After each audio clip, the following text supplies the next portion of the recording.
মুসলিম ভাই আমার, এই কোরআনটা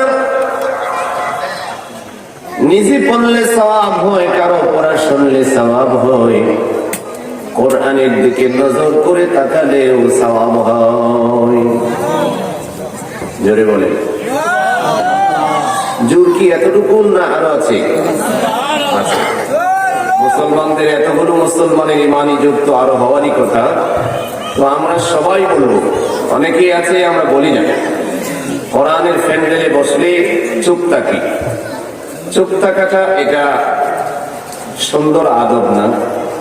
কোরআনের প্যান্ডেলে এটা আপনাদের জন্য একটা মাদ্রাসা,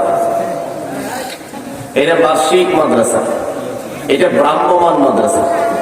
আজকে এখানে, কালকে ওখানে। এটা বয়স্ক মানুষদের জন্য মাদ্রাসা। আপনাদের নূরে মদিনা মাদ্রাসার চাইতে এই মাদ্রাসাটার দাম আল্লাহ পাকের কাছে বেশি। কেন বেশি? কারণ নূরে মদিনা মাদ্রাসায় যারা পড়ে ওরা হচ্ছে নিষ্পাপ, ওরা হচ্ছে মাসুম।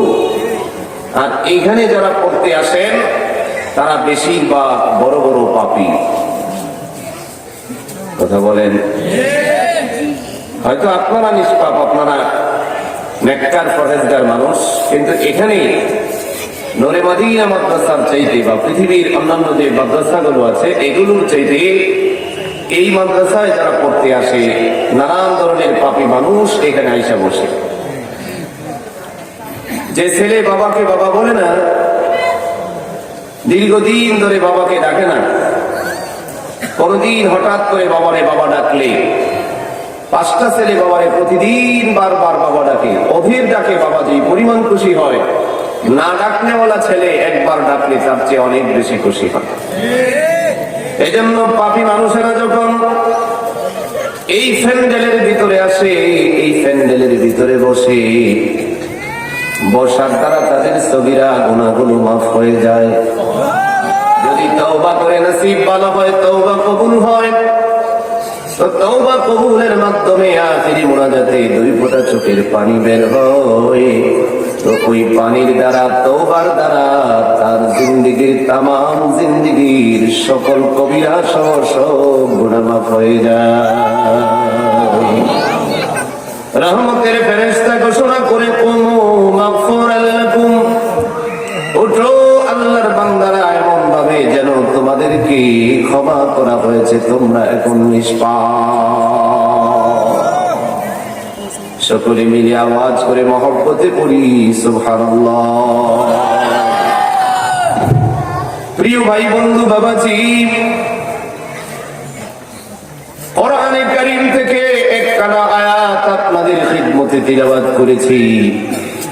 কোরআনে কারীমের 6666 আয়াতের ভিতর থেকে একখানা আয়াত পড়েছি।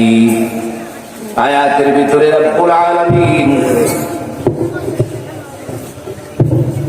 আমাদের নাজাতের পাথেও বর্ণনা করেছেন। মুসলমান ইমানদার বাবাজি, এই পৃথিবীতে আমরা সবাই মুসাফির। কথা ঠিক? সবাই মুসাফির। वही हम सब मुसाफिर हैं, कब्र आखिर ठिकाना, कोई आगे रवाना है, कोई पीछे रवाना। मुसलमान ईमानदार बंधु, হায়াতের নামে হায়াতের এই বরফের চাকাটা প্রতি সেকেন্ডে সেকেন্ডেই ছোট হয়ে যাইতেছে। হায়াতটা প্রতি সেকেন্ডে সেকেন্ডেই কন্যা ছোট হয়ে যাইতেছে। সামনে আমাদের একটা জীবন, পরপারের জীবন, সেই জীবনটা অনেক লম্বা। যে জীবনটার শুধু শুরু আছে কিন্তু শেষ নাই। কথা বলেন ঠিক কি ঠিক না ভাই? এই জীবনটা অনেক লম্বা। এই পৃথিবীর হাজার জায়গায় আমাকে বক্তা হিসেবে নিয়ে স্বাগত করা হয়েছে, আমার নামে গেট প্যান্ডেল পোস্টার হয়েছে, কিন্তু পরপারের জিন্দেগিতে যদি আমার রব্বে কারীমের আদালতে আমি যদি নাকাম হয়ে যাই, আমার রবের রোশানলে যদি আমি পতিত হয়ে যাই, তাহলে আমার চাইতে হিংস্র জানোয়ার, নিকৃষ্ট জানোয়ার, অপবিত্র প্রাণী একটা কুকুরও আমার চাইতে অনেক ভালো।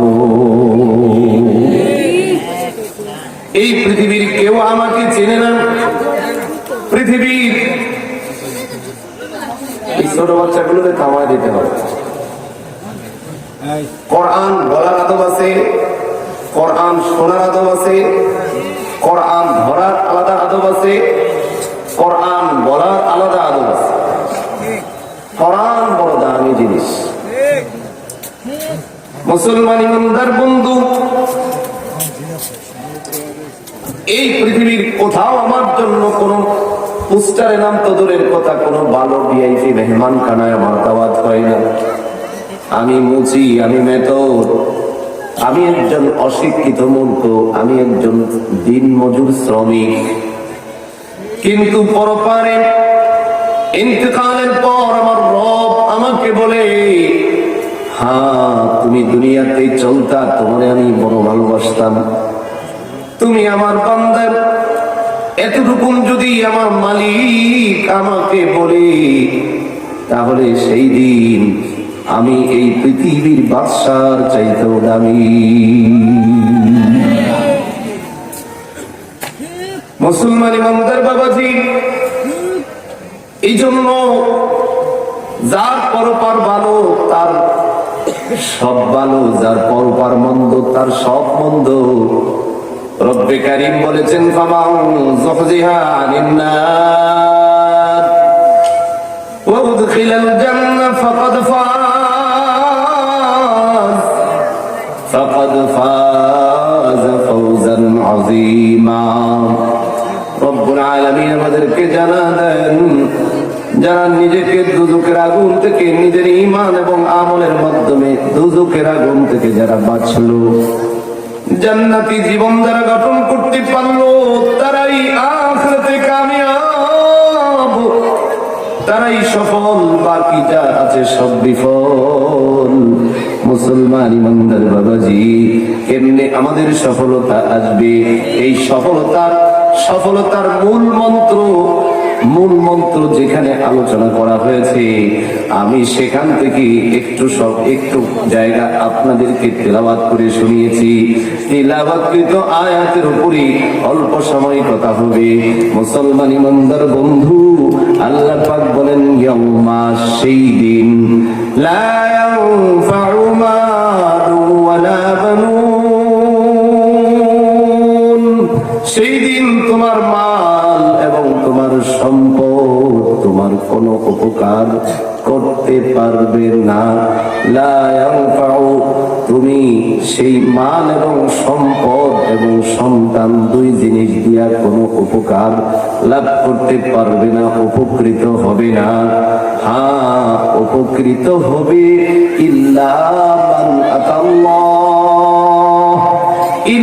মান আতাল্লাহ বিকলবিন সালিম। যদি তোমার কাছে একটা সুস্থ দিল তুমি বানাইতে পারো, সুস্থ দিল যদি তোমার হয়ে যায়, তাহলেই তুমি ওই পরপারের সকল বিপদ থেকে বাঁচবা, দুজকের আগুন থেকে বাঁচবা, জান্নাতি জীবন তুমি খুঁজে পাবা। মুসলমান ইমানদার আল্লাহর গোলাম, আল্লাহ বলেন, সেই দিন তোমার সম্পদ এবং সন্তান তোমার উপকারে আসবে না, উপকার করতে পারবে না, সন্তান দিয়ে তোমার উপকার হবে না। হ্যাঁ, হবে যদি তুমি একটা সুস্থ দিল বানাইতে পারো। মুসলমান, আয়াতের সরল তরজমা, সন্তান এবং সম্পদ দুই জিনিস দিয়া মানুষের উপকার হবে না, হবে যদি সেই মানুষটা তার দিলটাকে যদি সুস্থ বানাইতে পারে।